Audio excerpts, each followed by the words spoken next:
Some of the games I own I've had since I was 6 years old. But with new consoles coming out every few years, they inevitably get put in a box and hidden away in the attic. A couple of days ago I was rummaging around, looking through some of the old games I have here, and decided now would be a good time to break them out and do some mini reviews on them. I can't begin to tell you how much my opinion has changed for these games since I played them the last time, which was like 18 years ago or maybe even longer. Some of them my opinion has changed for the better and some for the worse. Today's more well-known game reviews will be Zelda 2, Teenage Mutant Ninja Turtles 2 the arcade game, and Double Dragon 2. And then I have a couple of other more obscure games to review, and they will be Kickle Cubicle and Kabuki Quantum Fighter. Alright guys, let's kick things off with our number 5 choice. It's Double Dragon 2, and hope you enjoy these reviews, and again, thanks for watching. Please like and subscribe. Thanks.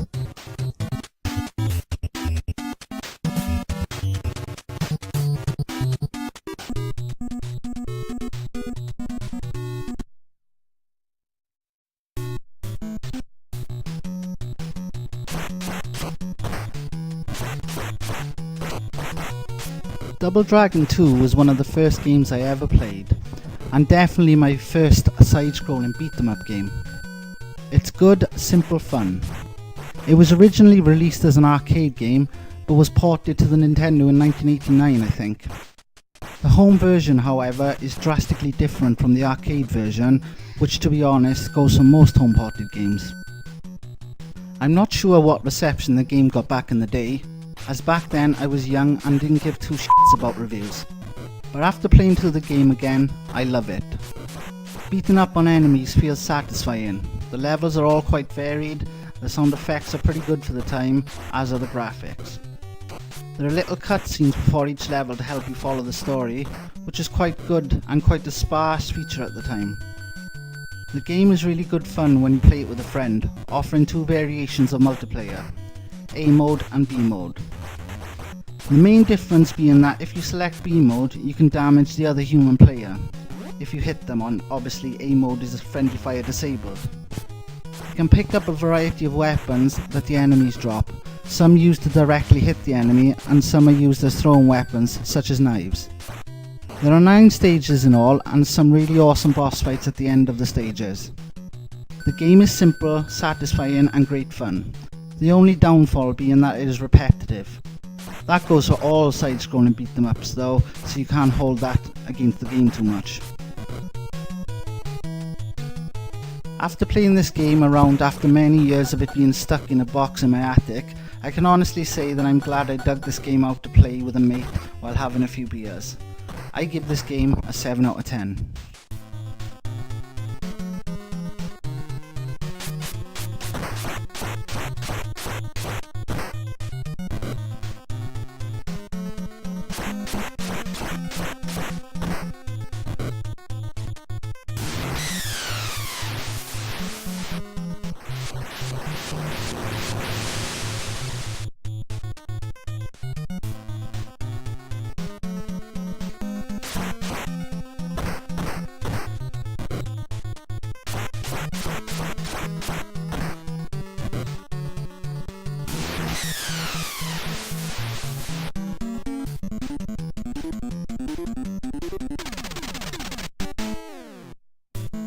Zelda 2 was the first Zelda game I ever played. It was released about a year after the original Zelda title, and somehow my parents ended up buying me this one instead of the original. The story is simple. Zelda has been put under a sleeping spell, and Link has to find a way to wake her lazy ass up. Unlike the original Zelda game, this is more of a side-scrolling action platform game, with some RPG elements in there also. It was the first Zelda game to use the magic meter, and is, I believe, the only Zelda game in which you have a certain amount of lives. You walk around an overworld in a top-down view and travel to different areas such as caves and towns. While walking around, enemies will spawn, and if they touch you, you enter a side-scrolling platform level. Also, when you enter a town or a cave, etc., the game becomes side-scrolling, similar to Castlevania. When you kill enemies, you gain XP to level up various elements of Link, such as attack, magic or life. You can level each of these attributes up to 8 times. There is also a magic system in this game. You learn spells from people you meet in the towns, and usually you need to complete a side quest before they will teach you the spell. Some of the spells are necessary to complete the game. For instance, the jump spell allows Link to jump higher. This spell is mandatory to progress the game at some point. This game gets a lot of flack from Zelda fans because it is vastly different from the original Zelda game and most other later entries in the series. But if you actually give this game a go, you will probably enjoy it. Don't get me wrong, I prefer the top-down Zelda games, my favourite being A Link to the Past. But if you play Zelda 2 as a non-Zelda game, it is surprisingly fun. I even prefer it to the original Zelda game, but in no way does it compare to A Link to the Past, because that game blows all Zelda games out of the water, even f***ing Ocarina of Time. Yeah, I said it. Overall, I give this game a 7 out of 10 and recommend that you play it as an action game and not as your typical Zelda game.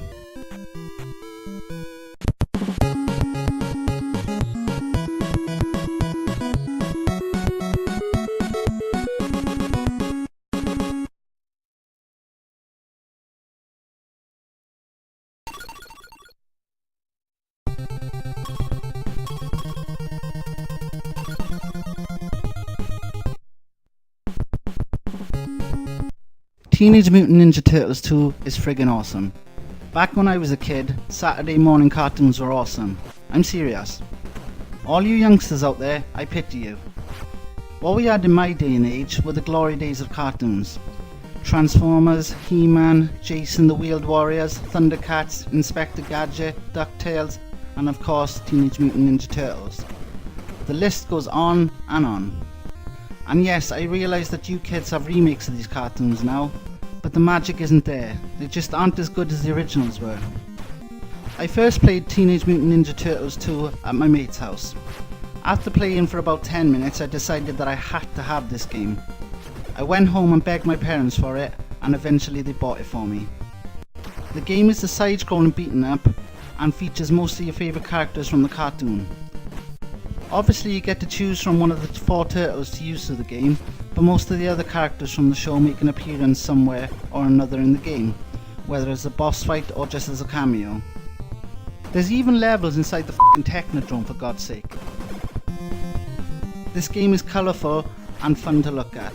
The sound is incredible with lots of music from the show, the attacks feel satisfying, and the boss fights are simply awesome fun.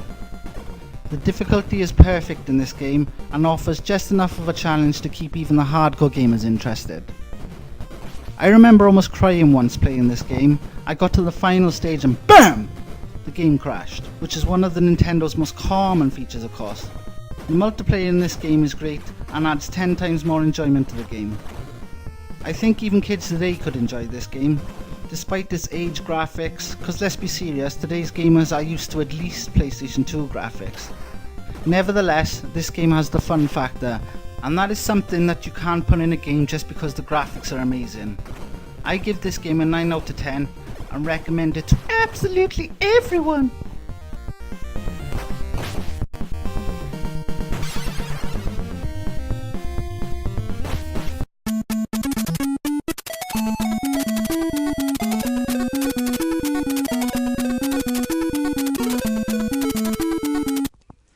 Kickle Cubicle is a game I didn't appreciate when I was a kid. It was a boring puzzle type game. I remember putting on a fake smile when my parents bought this game for me and saying, "Thank you," even though inside I was disappointed with what they had bought me. I did enjoy watching my mum and dad play it though, and to this day it's the only game other than Football Manager that I've seen my dad enjoy playing. When I was about 15, I dug this game out of a dusty cardboard box and thought I'd give it a try again. And my god, I loved it. And to this day I love it. The game is about a little kid called Kickle who one day wakes up to find his homeland Fantasy Kingdom has been turned into ice by the evil Wizard King. The Wizard King has put all the residents of Fantasy Kingdom into dream bags which Kickle must collect to save the people. The gameplay is simple yet fun and at times difficult. You shoot ice breath which freezes enemies, you then kick the frozen enemies onto water to create platforms to cross over the water to collect items such as sweet and lollies. That was a mouthful. To complete the levels you must collect all the dream bags. There are 4 worlds to complete, each with plenty of levels, and at the end of the world is a boss to fight. The boss fights are oddly awesome for a puzzle-oriented game, and it goes further again. If you complete all the worlds, you unlock a special game which has 30 more levels, which are apparently very difficult, but I never tried them so I can't vouch for that. The game is simplistic yet brilliant, with only 2 actions, one being to spit ice on enemies to turn them into blocks of ice, and the other action is placing a block in front of you which can protect you from enemies. I love this game as an adult, and I understand why my parents loved this game when I was growing up. I give this game a 9 out of 10 and recommend it to anyone from ages 13 upwards, and the soundtrack is also friggin' awesome, by the way.